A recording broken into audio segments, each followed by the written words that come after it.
Hello friends, आज आपण पिसमिल distribution of cash या टॉपिकबद्दल थोडंसे अर्थ मिनिंग पाहणार आहोत त्याचं आणि अकाउंटिंग ट्रीटमेंट सुद्धा पाहणार आहोत. आणि याच्यामध्ये आपल्याला दोन मेथड्स आहेत, एक सरप्लस कॅपिटल मेथड आणि एक मॅक्सिमम लॉस मेथड.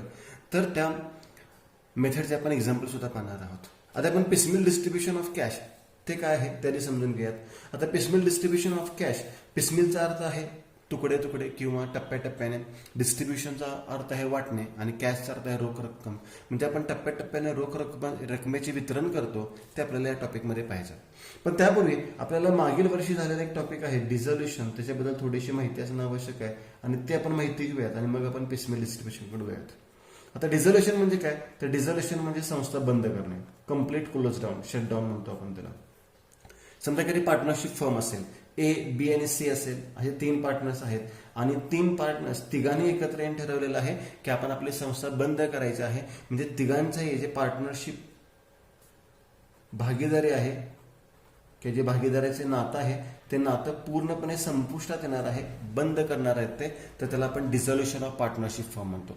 आता डिझोल्युशन ऑफ पार्टनरशिप आणि डिझोल्युशन ऑफ पार्टनरशिप फर्म या दोन्हीमध्ये फरक आहे, लक्षात घ्या. डिझोल्युशन ऑफ पार्टनरशिप म्हणजे काय, तर पार्टनरशिप फर्म म्हणजे काय, तर तिघांच्याही भागीदारीचे जे संबंध आहेत हे जर तोडले तर त्याला आपण डिझोल्युशन ऑफ पार्टनरशिप फर्म म्हणतो. आणि समजा यातील एखादा व्यक्ती म्हटला की मी या संस्थेतून बाहेर पडणार आहे, मला एकट्याला त्याच्यातून बाहेर पडायचं आहे आणि ते दोघे इतर म्हणले की आपण ती संस्था कंटिन्यू करणार आहोत, तर त्याला आपण डिझोल्युशन ऑफ पार्टनरशिप म्हणतो. म्हणजे त्यांची फक्त भागीदारी बंद झालेली आहे, भागीदारी संस्था बंद झालेली नाही. म्हणजे dissolution of partnership firm, dissolution of firm आणि डिझोल्युशन ऑफ पार्टनरशिप याच्यामध्ये फरक आहे, हा लक्षात घ्या. डिझोल्युशन ऑफ पार्टनरशिप म्हणजे काय म्हणू शकतो आपण, change in partnership. Change in partnership म्हणजे एखादा नवीन भागीदार ऍड झाला असेल किंवा एखादा भागीदार त्यातून बाहेर पडला असेल तर त्याला आपण डिझोल्युशन ऑफ पार्टनरशिप म्हणतो. आणि डिझोल्युशन ऑफ फर्म म्हणजे शटडाऊन, शटडाऊन द बिझनेस, म्हणजे पूर्ण व्यवसायच बंद केला तर त्याला आपण डिझोल्युशन ऑफ पार्टनरशिप फर्म असं म्हणतो. तर या टॉपिकमध्ये आपल्याला डिझोल्युशन ऑफ पार्टनरशिप फर्म म्हणजे काय ते पाहायचं आहे. आता त्याचं मिनिंग काय बघा, the term dissolution stands for discontinuation. Discontinuation म्हणजे आपण इथून पुढे व्यवसाय कंटिन्यू करणार नाही. Dissolution of partnership refers to change in the existing relations of the partners. आणि डिझोल्युशन ऑफ पार्टनरशिप म्हणजे काय, तर त्यांचे रिलेशन फक्त बदलणार आहे, त्याच्यामध्ये पार्टनर्स फक्त बदलणार आहेत. मग डिझोल्युशन ऑफ पार्टनरशिप आणि डिझोल्युशन ऑफ पार्टनरशिप फर्म याच्यामधला फरक तुम्हाला इथे लक्षात येईल. आता डिझोल्युशन ऑफ पार्टनरशिप फर्म म्हणजे काय, the dissolution of partnership between all the partners of the firm is called dissolution of partnership firm. म्हणजे संपूर्ण तिन्ही भागीदार आहेत त्यांचे जर भागीदारीचे जे काही नाते असेल, नातेसंबंध असतील, हे जर संपुष्टात आले, बंद केले किंवा संपलेले असतील तर त्याला आपण डिझोल्युशन ऑफ पार्टनरशिप फर्म म्हणतो. When partnership firm business comes to an end, it is said to be dissolution of partnership firm. म्हणजे जेव्हा भागीदारी संस्था आपण बंद करतो तेव्हा आपण त्याला काय म्हणतो, डिझोल्युशन ऑफ पार्टनरशिप फर्म असं म्हणतो. आता मागील वर्षी आपण 12वी मध्ये पाहिलेलं आहे की डिझोल्युशन ऑफ पार्टनरशिप फर्म मध्ये आपण काय करत होतो, तर एखादी संस्था बंद केली तर त्या संस्थेचे जे असेट्स आहेत या असेट्स पहिल्यांदा काय केल्या जातात, सेल केल्या जातात, विक्री केल्या जातात आणि विक्री करून जी काही रक्कम येईल ती रक्कम आपण त्या व्यवसायाच्या लायबिलिटीज पेड करण्यासाठी वापरत असो. आणि लायबिलिटी पेड करून जर काही शिल्लक रक्कम राहिली तर ते आपण पार्टनर्समध्ये कॅपिटलच्या स्वरूपात त्यांचं कॅपिटल जे भांडवल आहे ते आपण परत करण्यासाठी वापरत असो. जर रक्कम राहिली तर भागीदारांना मिळते, नाही राहिली तर भागीदारांना मिळत नाही. परंतु लायबिलिटी पेड करण्याचा सिक्वेन्स काय आहे, तो सिक्वेन्स आपल्याला पिसमिल डिस्ट्रीब्युशन ऑफ कॅशमध्ये पाहायचा. म्हणजे असं म्हणू शकता डिझोल्युशनची पुढची स्टेप पिसमिल डिस्ट्रीब्युशन ऑफ कॅश आहे. आता मागील वर्षी तुम्ही पाहिलेलं होतं की डिझोल्युशन ऑफ पार्टनरशिपमध्ये काय करतो आपण, बघा परत एकदा रिपीट करतोय मी. डिझोल्युशन म्हणजे काय केलं आपण, संस्था बंद केली. संस्था बंद केली, फॉर एक्झाम्पल आपली बॅलन्स शीट आहे संस्थेची, त्याच्यामध्ये बिल्डिंग आहे, मशिनरी आहे, स्टॉक आहे, डेटर्स आहेत आणि कॅश सुद्धा आहे. आणि लायबिलिटी साईडला कॅपिटल आहे, क्रेडिटर्स आहेत, बँक लोन सुद्धा आहे. ठीक आहे. आणि आपण आता संस्था काय करणार आहोत, बंद करणार आहोत. तर संस्था बंद करताना आपल्याला काय करावं लागतं, पहिल्यांदा या सर्व ॲसेट्स आपल्याला काय करावं लागतात, विक्री कराव्या लागतात. आता विक्री करून जी काय रक्कम येईल ती रक्कम पहिल्यांदा मालकाने घ्यायची नसते, तर मालकाने सर्वात छोटी रक्कम घ्यायची असते. पहिल्यांदा क्रेडिटर्स आणि बँक लोन हे जे आउटसाइड लायबिलिटीज आहेत त्यांना आपल्याला ही रक्कम द्यावी लागते आणि त्यातून जर काही शिल्लक राहिली तर ती कॅपिटलमध्ये पार्टनर्समध्ये डिस्ट्रीब्यूट करावी लागते. आता हे आपण मागील वर्षी कसं पाहिलेलं, लमसम पाहिलेलं होतं, एकदाच सर्व ॲसेट्स रिअलाइज केलेल्या होत्या आणि त्या आपण पेड केलेल्या होत्या.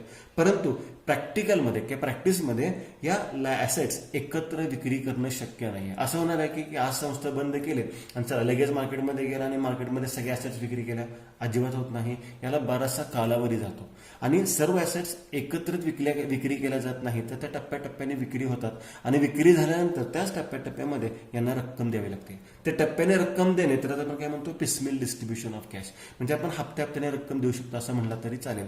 म्हणजे जशी आपल्याला ॲसेट समजा बिल्डिंग विक्री केली तर बिल्डिंग विक्री केल्यानंतर ती रक्कम द्यायची. त्याच्यानंतर काही 1-2 महिन्यांनी मशिनरी विक्री केली, मशिनरी विक्री केल्यानंतर ती रक्कम आपल्याला पेड करायची आहे. म्हणजे हे जे आपण डिस्ट्रीब्युशन करतो हे आपण तुकड्यामध्ये करतो, पीस म्हणतो आपण त्याला.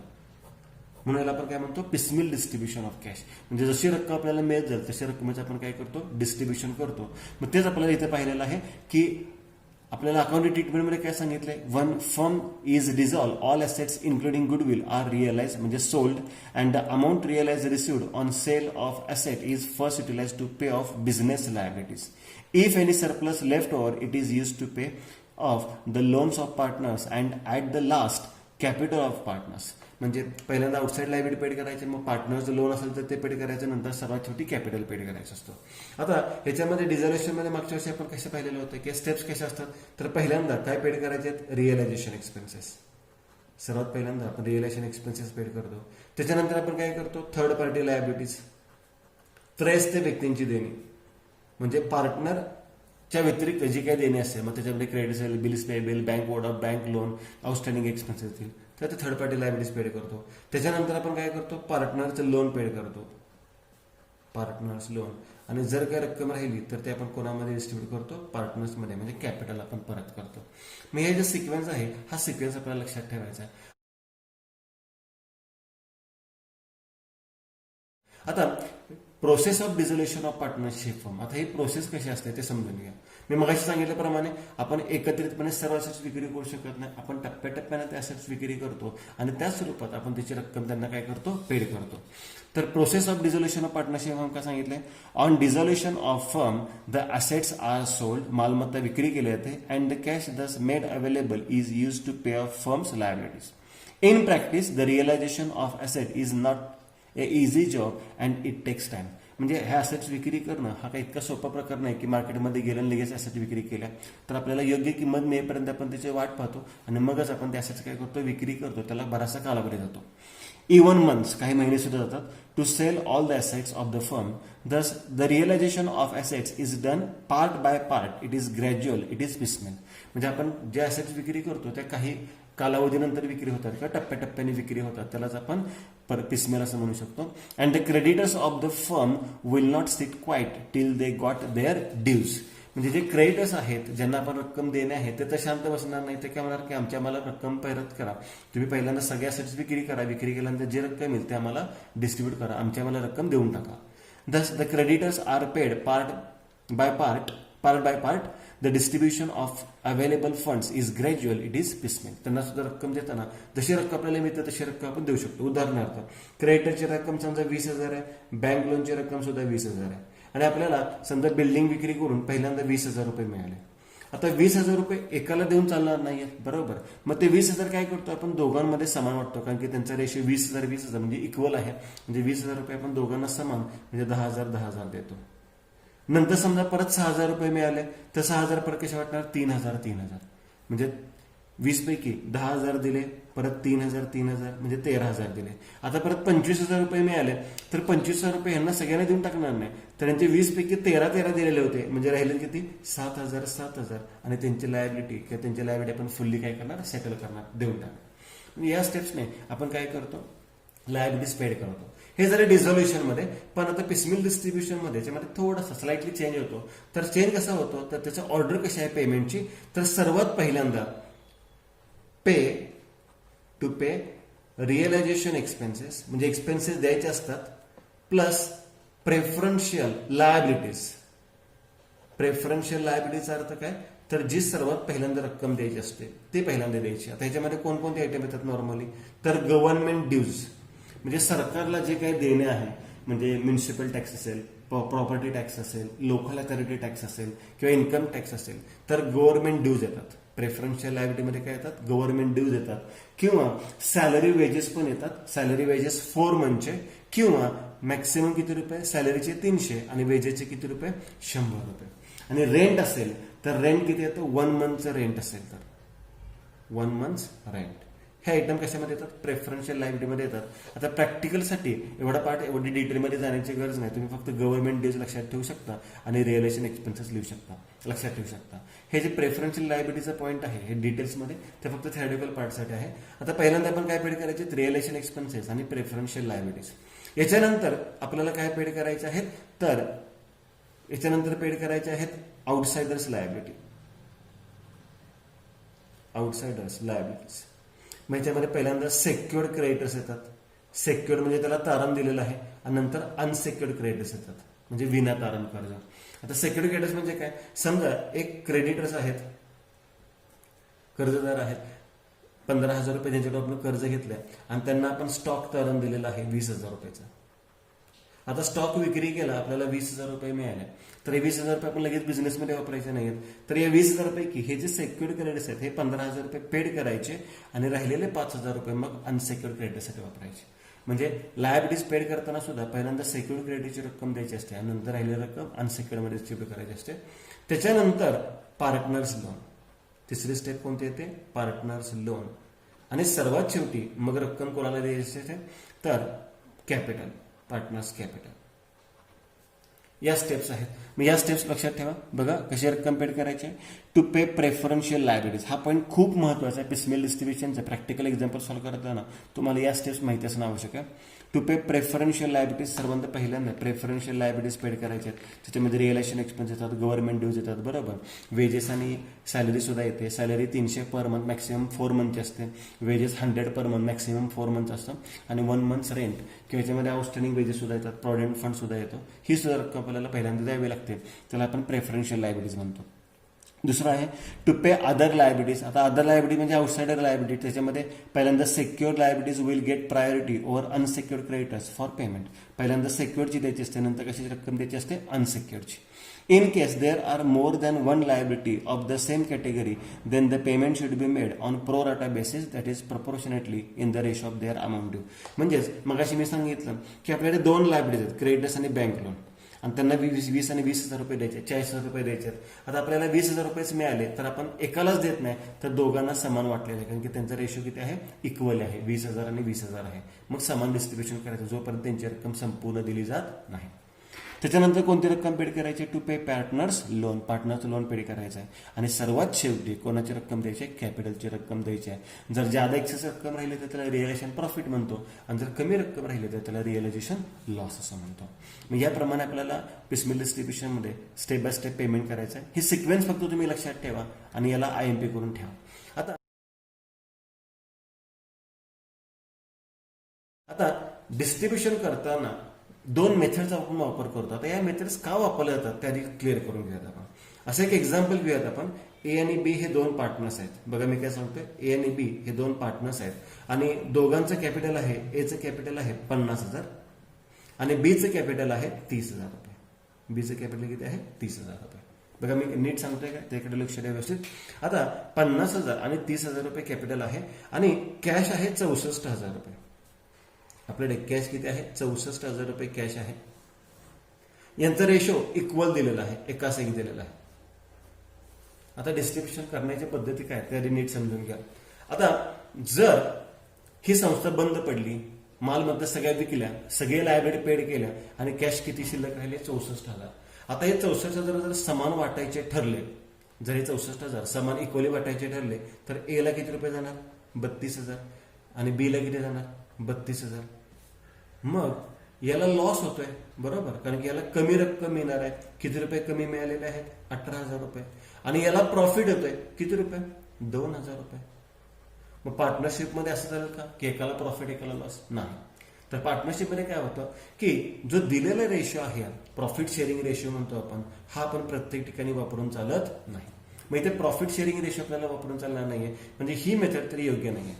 मग दुसरी मेथड कोणती, तर ए ची रक्कम आहे 50,000, बी ची रक्कम किती आहे 30,000, बरोबर, ए आणि बी.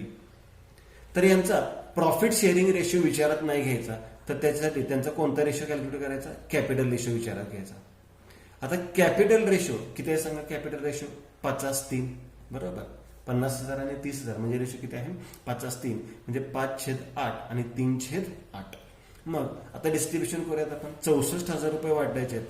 64,000 गुणिले 5/8 आणि 64,000 गुणिले 3/8. डिस्ट्रीब्युशन करूया. 8 1 8 8 64, म्हणजे 8,000 गुणिले 5 8 5 40 आणि 8,000 गुणिले 3 म्हणजे 8 3 24. म्हणजे पहिल्या भागीदाराला किती रुपये द्यायचे 40,000, दुसऱ्या भागीदाराला किती रुपये द्यायचे 24,000. म्हणजे आता दोघांनाही लॉस झाला, एकाला किती झाला 10,000 आणि दुसऱ्याला किती झाला 6,000 रुपये, बरोबर. म्हणजे या पद्धतीने आपण रक्कम वाटू शकतो. मग ह्याच्यामध्ये सुद्धा खूप कन्फ्युजन आहे, मग खूप प्रॉब्लेम्स येतात कोणत्या पद्धतीने आपण डिस्ट्रीब्युशन करायचं. मग त्यासाठी आपल्याला 2 पद्धती दिलेल्या आहेत. मग 2 पद्धती कोणकोणत्या आहेत बघा. जर इथे आपण प्रॉफिट शेअरिंग रेशोने कॅल्क्युलेट केलं तर वेगळं आन्सर येते, कॅपिटल रेशो कॅल्क्युलेट केलं तर वेगळं आन्सर येते. तर त्याच्यामध्ये 2 मेथड्स आहेत, एक सरप्लस कॅपिटल मेथड आणि दुसरं आहे मॅक्सिमम लॉस मेथड. आता यातली पहिली मेथड आपण पाहणार आहोत आणि तुमच्या सिलेबसमध्ये हेच आहे, ह्याचे सुद्धा आपण एक्झाम्पल पाहणार आहोत, मग त्यानंतर पाहणार आहोत. आधी आपण फोकस कोणत्या मेथडवर करणार आहोत, surplus capital method. This is the simple method of distribution of cash. आता ही सिंपल मेथड आहे कॅश डिस्ट्रीब्युशनची. Among the partners, as the name indicates, under this method the surplus capital of the partners is found out first. जे surplus capital आहे ते पहिल्यांदा आपण शोधून काढायचं. आता सरप्लस कॅपिटल कसं शोधून काढायचं हेच उदाहरण घेतो. समजा आता या उदाहरणामध्ये त्यांचं कॅपिटल किती होतं दोघांचं 50,000 आणि 30,000, बरोबर, 50,000 आणि 30,000. आता याचा रेशो किती होता 1:1 होता, बरोबर. मग मला सांगा ह्याच्यामध्ये जादा भांडवल कोणी दिले, रेशो प्रमाणे विचार केला तर जादा भांडवल कोणी दिलेलं आहे, ए ने दिलेलं आहे. किती रुपये दिलेलं आहे 20,000. मग ते 20,000 पहिल्यांदा देऊन टाकायचे. बघा काय केलंय आपण, 64,000 आपल्याकडे कॅश होते, त्यातले पहिल्यांदा किती रुपये देऊन टाकले आपण 20,000 रुपये देऊन टाकले. म्हणजे त्याचं भांडवल किती रुपये राहिलं आता 30,000. दुसऱ्याचंही किती राहिलं 30,000. अलग आहे रेशो प्रमाणे तर आलेलं आहे. मग हे रेशो प्रमाणे आल्यानंतर मग आता राहिलेली रक्कम किती, तर 64,000 पैकी 20,000 रुपये दिले, म्हणजे आपले राहिले किती आता 44,000 रुपये राहिले 44,000 रुपये. आता हे 44,000 दोघांमध्ये कसं वाटायचे, इक्वली वाटायचे. इक्वली वाटले म्हणजे किती आले 22,000 आणि 22,000. आता जर तुम्ही लक्षात घेतलं तर तुमच्या लक्षात येईल याच्यामध्ये ए ला किती लॉस झाला 8,000 आणि बी ला सुद्धा किती लॉस झाला 8,000. हा त्यांच्या रेशो प्रमाणे आहे का, इतर रेशो प्रमाणे लॉस नव्हता, कारण की ए ला किती लॉस झाला होता 10,000 आणि बी ला किती लॉस झाला होता 6,000. हा रेशो प्रमाणे नव्हता, हा लॉस मात्र इथे रेशो प्रमाणे आला आहे. म्हणजे इथे आपल्याला कोणते मेथड म्हणायचं आहे, सरप्लस कॅपिटल मेथड. अगदी सिंपल पद्धतीने तुम्हाला सांगितलंय, ना प्रॉफिट शेअरिंग रेशो ना कॅपिटल रेशो. आपण कोणत्या मेथडने कोणत्या याच्याप्रमाणे कॅल्क्युलेशन करायचं, सरप्लस कॅपिटल प्रमाणे. ज्याच्याप्रमाणे जर आपण प्रॉफिट किंवा लॉस काढला तर तो लॉस तुमच्या रेशो प्रमाणे येतो. मग बघा आता काय सांगितलंय, under this method the surplus capital of the partner is found out first. आपण सरप्लस कॅपिटल शोधून काढलं, किती आलं होतं 20,000, ते पहिल्यांदा देऊन टाकलं आपण. Such surplus capital is once paid off will leave the remaining capital in the profit sharing ratio. बघा सरप्लस कॅपिटल दिल्यानंतर त्यांचा रेशो 1:1 होता, म्हणजे कॅपिटल सुद्धा किती आलाय 3:3, म्हणजे 1:1 आलेला आहे. Then it can be easily repaid. The balance, if any, indicating the realization loss will be shared by the partners in their profit sharing ratio automatically. मग इथं लॉस आला होता 8,000 आणि ऑटोमॅटिकली कोणत्या रेशोमध्ये आलाय, त्यांच्या प्रॉफिट शेअरिंग रेशोमध्ये आलेला आहे. If there is any realization profit, the partners would get that much amount more than their capital balances. जर जास्त रक्कम राहिली तर त्यांना जास्त रक्कम मिळणार आहे, त्याला आपण रिअलायझेशन प्रॉफिट म्हणतो. Surplus capital means capital that is more than the required capital according to the share of profit and individual partner is sharing. म्हणजेच काय की त्याच्या शेअरपेक्षा जर त्याने जास्त रक्कम आणली असेल तर तिथे पहिल्यांदा रक्कम त्याला परत केली पाहिजे आणि जो प्रॉफिट लॉस येईल तो त्यांच्या रेशोमध्ये डिस्ट्रीब्यूट झाला पाहिजे. आता बघूयात ह्याचं आपण एक एक्झाम्पल पाहणार आहोत. अगदी सिंपल एक्झाम्पल आहे, ते एक्झाम्पल व्यवस्थित तुम्ही नीट समजून घ्या आणि ते एक्झाम्पल आता आपण सॉल्व्ह करणार आहोत. कोणत्या मेथडचं एक्झाम्पल सॉल्व्ह करणार आहोत, सरप्लस कॅपिटल मेथडचं एक्झाम्पल सॉल्व्ह करणार आहोत. चला, तर पहिलंच एक्झाम्पल आहे A B and C are partner sharing 3:2:1 3:2:1 त्यांचा प्रॉफिट शेअरिंग रेशो आहे. पण कॅपिटल त्यांचं आहे 30,000 30,000 आणि 20,000 रुपये आणि ॲसेट्स व्हॅल्यू आहे 80,000 रुपयाची. The firm is dissolve and the assets realise as पहिलं रिअलायझेशन आहे 11,000 म्हणजे ॲसेट पहिल्यांदा विकल्या त्या 11,000च्या, नंतर विकल्या त्या 15,000च्या, नंतर विकल्या त्या 24,000च्या.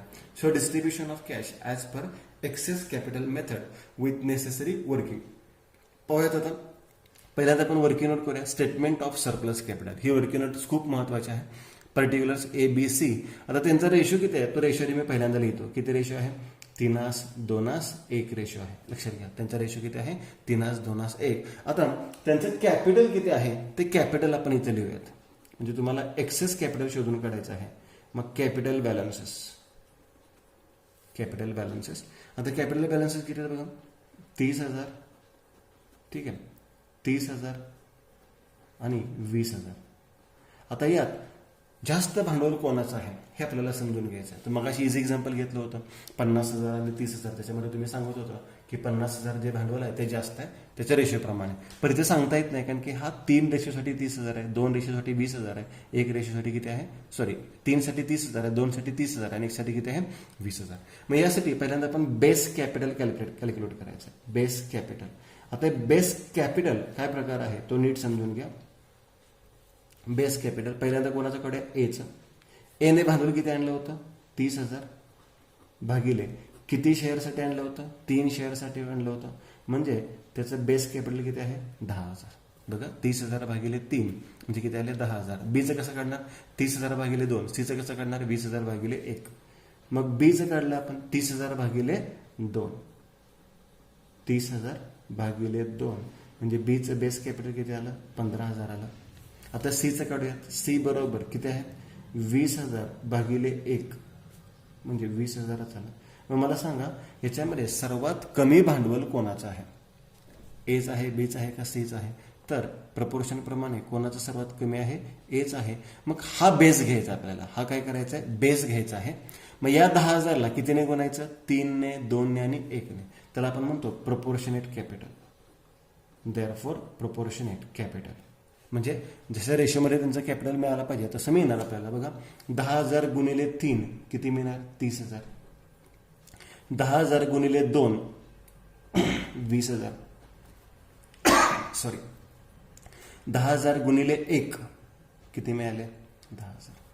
आता तुम्हाला इथे एक्सेस कॅपिटल मिळणार आहे. बघा इथं आता एक्सेस कॅपिटल मिळेल म्हणजे त्यांच्या रेशोपेक्षा जास्त भांडवल त्याने आणलेलं आहे. एचं मिळालं आहे का नाही. एचं बरोबर आहे. बीने किती रुपये जादा दिलेले आहेत 10,000. सीने किती रुपये जादा दिलेले आहेत 10,000 रुपये. म्हणजे दोघांनीही 10,000 रुपये जास्त दिले आहेत. बघा हे 10,000 20,000 30,000 एकाच 2:3 म्हणजे या रेशोप्रमाणे आलं.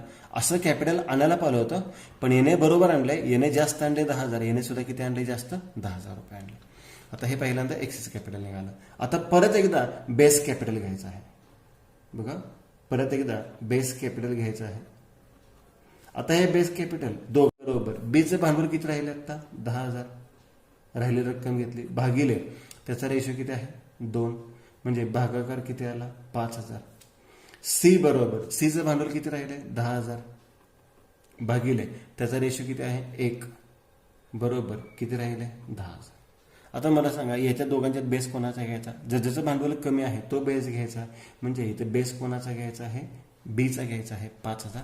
आता या 5,000ला 2ने सुद्धा गुणा आणि 1ने सुद्धा गुणा. इथे तर काय प्रश्नच येत नाहीये बरोबर. जे येणार आहे गुणाकार त्याला आपण काय म्हणतो प्रपोर्शनेट कॅपिटल. मग गुण्यात आता 5,000 गुणिले 2 5,000 गुणिले 2 किती आले 10,000 आणि 5,000 गुणिले 1 म्हणजे किती आले 5,000. मग आता इथे आपल्याला जादा भांडवल कोणी दिलेलं आहे ते कळेल. इथे तर काय रक्कम आलेली नाहीये. इथं एक्सेस कॅपिटल किती मिळालेलं आहे 5,000 रुपये. याला आपण काय म्हणणार एक्सेस कॅपिटल. झालं. एवढं सिंपल कॅल्क्युलेशन आहे. हे कॅल्क्युलेशन नीट समजून घ्या. बेस कॅपिटल कसं कॅल्क्युलेट करायचं हे आधी तुम्हाला कळायला पाहिजे आणि त्याच्यानंतर की आपण प्रोपोर्शनल कॅपिटल कसं कॅल्क्युलेट करायचं हे तुम्हाला कळायला पाहिजे.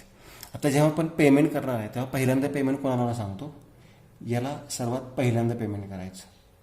म्हणजे आपल्याकडे जेवढी रक्कम असेल त्यातून पहिल्यांदा किती रुपये पेड करायचे 5,000 कोणाला पेड करायचे सीला. नंतर बी आणि सीला किती रुपये पेड करायचे 15,000. हे पेमेंट करतोय म्हणून याला मी ग्राउंड करून ठेवलेलं आहे. आणि त्याच्यानंतर ABC ला किती किती रुपये द्यायचे आहेत? याला 10,000 रुपये द्यायचे, याला 20,000 रुपये द्यायचे आणि याला 30,000 रुपये द्यायचे. नंबर 3 म्हणजे बघा 10, 5 आणि 5 किती रुपये पेड केले? 20,000. 20 आणि 10 किती रुपये पेड केले? 30,000 आणि हे 30,000. या पद्धतीने आपल्याला पेमेंट करायचं आहे. आता हा पॉईंट समजून घ्या, statement of surplus capital. Surplus capital कसं कॅल्क्युलेट करतो हे आधी समजून घ्या आणि त्याच्यानंतर लगेच मी तुम्हाला हे स्टेप बाय स्टेप कसं सॉल्व्ह करायचं तेही सांगणार आहे. आता इथे हा जर पॉईंट तुमच्या लक्षात आला असेल, इथे एक्झाम्पल पण आपल्या समोर आहे. हे एक्झाम्पल मी लागलंच काय करून देतो, आता सॉल्व्ह करून देतो. बघा सरप्लस कॅपिटल आपण कॅल्क्युलेट केलंय, कोणाला कशी रक्कम द्यायची हे आपल्याला कळलेलं आहे. आता एक स्टेटमेंट तयार करून देतो, त्याच्यामध्ये आपण काय करूयात? डिस्ट्रीब्युशन ऑफ कॅश करूयात. चला तर एक्झाम्पल समोर आहे. आता statement showing distribution of cash example solve करतोय आपण. आता हे एक्झाम्पल अगदी बेसिक एक्झाम्पल आहे, म्हणजे क्रेडिटर्स बनवू शकतात, bills payable, general reserve, bank overdraft, ॲसेटची लिस्ट भली मोठी होऊ शकते. तर एवढा अगदी टफ एक्झाम्पल घेतलेलं नाही. सुरुवातीचं एक पहिलंच एक्झाम्पल म्हणजे तुम्हाला फक्त स्टेटमेंट ऑफ सरप्लस कॅपिटल लक्षात यावं यासाठी आपण एक्झाम्पल घेतलेलं आहे. आता याच्यामध्ये डेट कॉलम असतो. नॉर्मली इथे balance as per balance sheet येतो, म्हणजे कॅश बॅलन्स येतो. तर कॅश बॅलन्स काही उदाहरणामध्ये दिलेलं नाही आहे, त्यामुळे डायरेक्ट मी फर्स्ट रिअलायझेशन लिहितो, त्याची तारीख काही दिलेली नाही. फर्स्ट रिअलायझेशन, ठीक आहे. आता फर्स्ट रिअलायझेशन किती रुपये आहे? 11,000 रुपये. फर्स्ट रिअलायझेशन किती आहे? 11,000 रुपये. पण आपल्याला कॅपिटल किती किती रुपये द्यायचं लक्षात घ्या. याला 30,000 रुपये द्यायचे आहेत, बीला सुद्धा 30,000 रुपये द्यायचे आहेत आणि सीला किती रुपये द्यायचे आहेत? 20,000 रुपये द्यायचे आहेत. 30, 30 आणि 20. आता 11,000 रुपयेच आहेत. तर 11,000 रुपये लगेच वाटायचे नाही आहेत किंवा ABCला द्यायचे नाही. त्यासाठी ही वर्किंग नोट विचारात घ्यायची. सर्वात पहिली रक्कम 5,000 रुपये द्यायचे. कोणाला द्यायचे? सीला द्यायचे. मग लेस पेड टू सी, पहिल्यांदा सीला द्या. किती रुपये दिले? 5,000 रुपये. म्हणजे अजूनही कॅश किती रुपये राहिली? 6,000 रुपये राहिले. एला काहीच नाही दिली, बीला काहीच नाही दिली, सीला किती रुपये दिलेले आहेत? 5,000 रुपये दिलेले आहेत. आता तिघांचं देणं किती शिल्लक राहिले आहेत बघूयात. तर याचे किती रुपये राहिले? 30,000. याचे किती रुपये राहिले? 30,000. आणि याचे किती रुपये राहिले? 15,000 रुपये. आता हे 15,000 आणि हे 30,000, 15 दोन्ही 30, एकाच 2 रेशो आला का बघा, एकाच 2 म्हणजे 2 या पद्धतीने.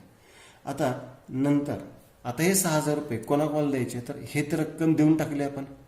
आता इथे बीला 10,000 द्यायचे आहेत आणि सीला 5,000 रुपये द्यायचे आहेत. पण 15,000 रुपये नाही आहेत, आपल्याला फक्त किती रुपये आहेत? 6,000 रुपये आहेत. मग हे 6,000 रुपये ना बीला ना सीला दोघांना देऊयात. Paid to B and C in, त्यांचा रेशो किती आहे? 2:1, 2:1. मग 6,000 रुपये देऊन टाका, शिल्लक काहीच राहणार नाही. बघा 2:1 मध्ये द्यायचे आहेत. कोणाकोणाला द्यायचे आहेत? बी आणि सीला. मग बीला 2 म्हणजे 4,000 रुपये आणि सीला 1 म्हणजे 2,000 रुपये. 2:1 म्हणजे लक्षात आलं का? 2/3 आणि 1/3. 6,000 गुणिले 2/3 किती आले? 4,000. आणि 6,000 गुणिले 1/3 म्हणजे किती आले? 2,000. म्हणजे एला अजून काहीच दिलेलं नाही आहे, 30,000 रुपये आहे असं देणं आहे. याला देणं किती राहिलं आता? 26,000. आणि याला देणं किती राहिलं? 13,000. 13 दुनी 26, 2:1 अजून आहे. आता परत सेकंड रिअलायझेशनचा विचार करूयात. आता पहिला हप्ता तर संपला. Second realisation. सेकंड रिअलायझेशन किती रुपये आहे? 15,000 रुपये. सेकंड रिअलायझेशन किती आहे? 15,000 रुपये.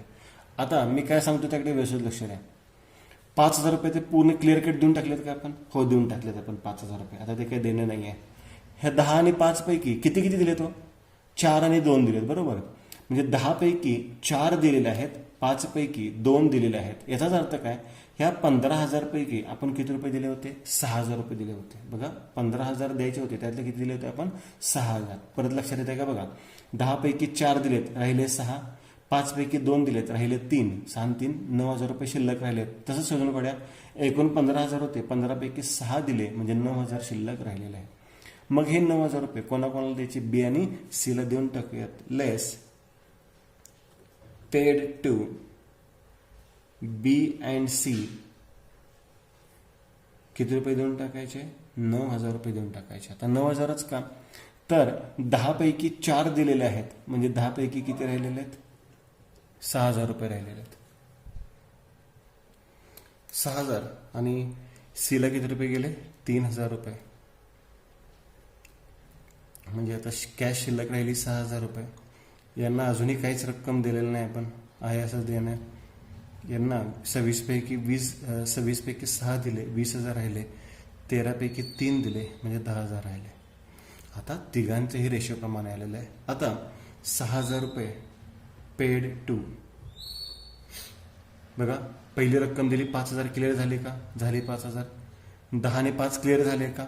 हे 6 आणि 4 10, 3 आणि 2 5, हे पण क्लिअर झाले. आता 30,000, 20,000 आणि 10,000 द्यायचे, पण कॅश तरी 6,000च आहे. मग आता तिघांना द्यायचे पेड टू ऑल इन 3:2:1. ही 3:2:1 मध्ये देऊयात. म्हणजे 6,000 रुपये संपूर्ण देऊन टाकूयात, पण 3:2:1 मध्ये. सोपं आहे. मग किती येणार? 3,000, 2,000, 1,000. तिघांना त्यांच्या रेषेप्रमाणे रक्कम गेली. आता तिघांचं भांडवल किती रुपये राहिलं? अजून 27,000 रुपये राहिलं, 18,000 रुपये राहिलं आणि 9,000 रुपये राहिलेलं आहे. आता थर्ड रिअलायझेशन. दुसरं रिअलायझेशन संपलेलं आहे. सेकंड इन्स्टॉलमेंट संपलेलं आहे. Third realisation. आता शेवटच्या हप्त्यात किती रुपये मिळाले आपल्याला? 24,000 रुपये मिळाले. आता हे 24,000 रुपये तिघांमध्येच वाटावे लागतील. लेस पेड टू ऑल सर्वांमध्ये वाटूयात. इन कोणत्या रेशोमध्ये? 3:2:1 रेशोमध्ये. म्हणजे 24,000 रुपये संपूर्ण देऊन टाकूयात आपण. बघूयात आता 3:2:1 म्हणजे 6 24 म्हणजे 4,000. 4 त्रिकोण 12, 4 2 8 आणि 4 1 4. 4 त्रिकोण 12, 4 2 8 आणि 4 1 4. तिघांनाही रक्कम देऊन टाकली. आता याचे शिल्लक किती राहिली? 15,000 रुपये राहिले. याचं देणं किती रुपये राहिलं? 10,000 रुपये राहिलं. आणि याचं देणं किती रुपये राहिलं? 5,000 रुपये राहिले. आता सगळे पैसे संपलेत. 11,000 संपले, 15,000 संपले, 24,000 पण संपले. आता आपल्याकडे द्यायला रक्कम नाही आहे. म्हणजे ही रक्कम आपण देऊ शकत नाही. या रकमेला आपण काय म्हणतो? रिअलायझेशन लॉस असं म्हणतो. मग या पद्धतीने आपल्याला एक्झाम्पल काय करायचं? सॉल्व्ह करायचं आहे. मेन कॅल्क्युलेशन कॅपिटलचंच आहे. बाकी कॅल्क्युलेशन इझी आहे, ते तुमच्या लक्षात येतीलच. ह्याच पॉईंट व्यवस्थित लक्षात घ्या. हे परत एकदा सर्व पॉईंट रिवाईज करतो. रेशो दिला होता 3:2:1, पण भांडवल त्या कॅपिटलच्या रेशोमध्ये प्रॉफिट शेअरिंगच्या प्रोपोर्शनमध्ये नव्हतं. भांडवल कमी जास्त होतं.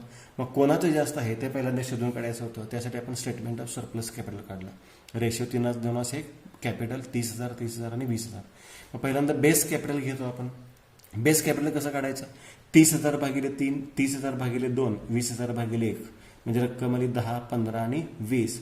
तर ज्याचं भांडवल कमी आहे, हवं तर ते मराठीमध्ये लिहून ठेवा. ज्याचं भांडवल कमी आहे तो बेस घ्यायचा. म्हणजे 10,000 बेस घेतला.